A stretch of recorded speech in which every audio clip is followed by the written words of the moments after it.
Guys, what's up? It is Doug, and welcome to another edition of Spooky Villages. And today I'm here with another Michael's exclusive piece.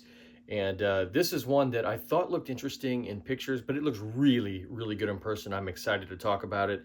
It is the Monster Arcade, or Monstarcade, sorry. Here is the Monstarcade, and it's very easy to get this confused with Monster Arcade because not only do they sound, very similar, but a classic Lemax piece that they had out was the Monster Arcade. So this is a Michael's Stores exclusive for 2025. It'll be at dealers next year, but I picked this up at my Michael's with store pickup. They had some of them available early, as I talked about in my last video. So let's get into the box and check out the Monstarcade. Here it is, guys. Check this out. I'll put some pictures up here in a minute of some of the little details as I talk about them. And this one, it looks wonderful lit up, and it's a real surprise for me.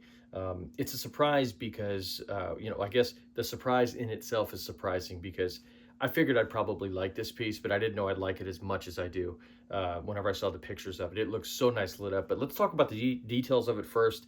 And, I guess actually I'll start off with a couple of the negatives on it because I'm really positive on this piece overall. But my piece here, I don't know if you can really see it here. You probably can on camera. I'll put some pictures up here closer, but the stickers on it, the marquee has a couple sticker pieces on it. Mine were not put on very well.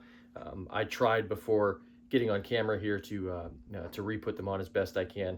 Whenever I get done with the review here, I'll wind up, really taking my time for a minute and getting them on there right. But just an FYI, my decals were on a little goofy on this marquee up here, so that was a negative. The other one is really with the theming, because I think the theming is well done. But with some of the details on it here, all the arcade cabinets pretty much to the top here, the marquee, these games are slash is what it is. And I'll talk about that more in a moment because you can mod that. I've seen it modded, but really that's kind of the only negatives that I've got for it, at least offhand. So let's show you what it looks like lit up here. I absolutely love how this piece is lit up. It looks wonderful. There's no sound on this one. There's nothing moving, nothing mechanical you have to worry about. Just wonderful LED lighting on that marquee out there. And I really like how some of the games themselves are lit up.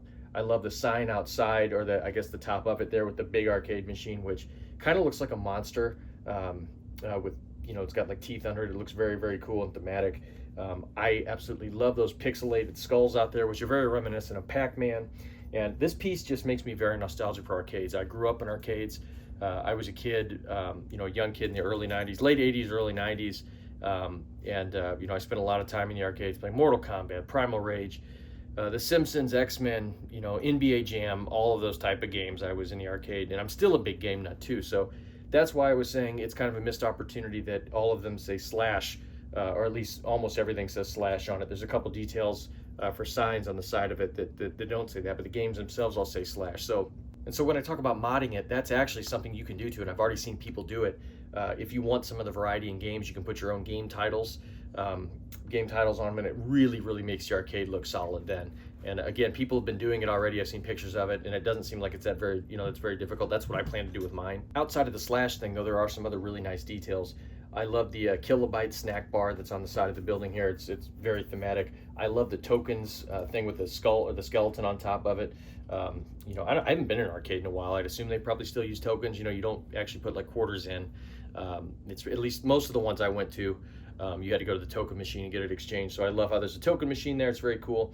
And I do like on the side, there's a Super Bone Bros sign outside, which of course is a nod to Super Mario Brothers. And then you have Moon Beast 2 and Jumping Jacko. Those are very, very cute. And you also have a guy next to the snack bar, zombie here, who looks like he's kind of sitting down on the side, kind of passed out. Looks like he's had a lot to eat, judging from the cups and stuff that's on the side there. And you do have somebody in the arcade also who's playing. It's really, really well done, all the details on this. I'm just really, really impressed with the Monstarcade, and given that the previous arcade has been retired for a while, they've needed something like this in the lineup because it would go fantastic, of course, in an amusement park or just in a town. I love having a classic styled arcade, and really the only knocks on it, you have those decals on it that mine were kind of applied a little bit goofy. I can fix that, so that's not really a big deal. But then you have all the you know, the slash games, which would have been cool if they varied, you know, varied that some. But again, that's another thing that you can kind of fix at the you know, fix yourself. And having seen it done, that really takes it up a notch. But outside of that, those two things on it, though, really nice piece. I think this one is going to be a favorite for many folks this year. So that's the Monstarcade, guys. Let me know, what do you think? I love reading the comments. It's great to be back. It's a lot of fun. You know, I was really pleasantly surprised with this building, and as I mentioned in the actual review portion of this, you know, I thought I was going to like it, but I was surprised by how much I liked it. And I think Lemax did a really good job here. So as a hint for the next video, we're going to stay nostalgic. We're going to go rent a video. Thank you guys so much for watching. Excited to talk about the next one. This is a lot of fun. I'm so happy to be in the season again. And yep, thank you all. Thank you all to my Patreon supporters. I will see you soon.